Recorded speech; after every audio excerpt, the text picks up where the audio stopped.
இப்போ தான் நம்ம சேனலுக்கு நீங்கள் முதல் முறையாக வரீங்கன்னா தயவுசெய்து கீழே இருக்கிற ரெட் கலர் சப்ஸ்கிரைப் பட்டன் அழுத்தி சப்ஸ்கிரைப் பண்ணிக்கோங்க. கூடவே அந்த பெல் பட்டன் அழுத்தி ஆள்னு கொடுத்துக்கோங்க.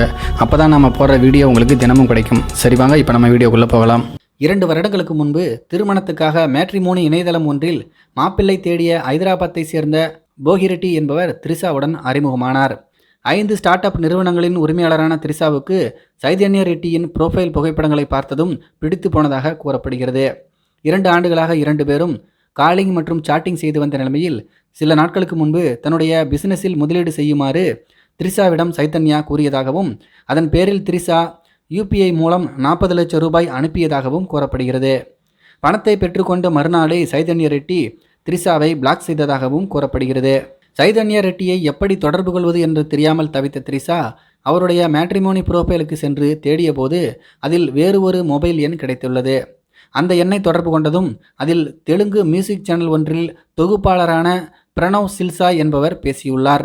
சைதன்யா ரெட்டி பற்றி விசாரித்த த்ரிஷாவிடம் மோசடி நபர் ஒருவர் தம்முடைய புகைப்படங்களை பயன்படுத்தி போலி மேட்ரிமோனி கணக்கு உருவாக்கி இருப்பதை அறிந்து விளக்கிய பிரணவ் இது பற்றி ஐதராபாத் சைபர் செல்லில் தாம் புகார் செய்திருப்பதாக கூறியுள்ளார்.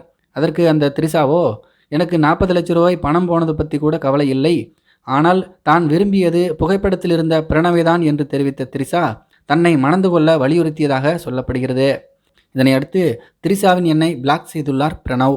அதாவது இந்த சைதன்யா ரெட்டி அப்படின்னு நான் ஒருத்தனை சொன்னேன் பார்த்தீங்களா, அவன் இந்த பிரணவோடைய ஃபோட்டோவை தான் அதில் போட்டிருந்திருக்கான். இப்போ உங்களுக்கு புரிஞ்சிருக்கும்னு நினைக்கிறேன்.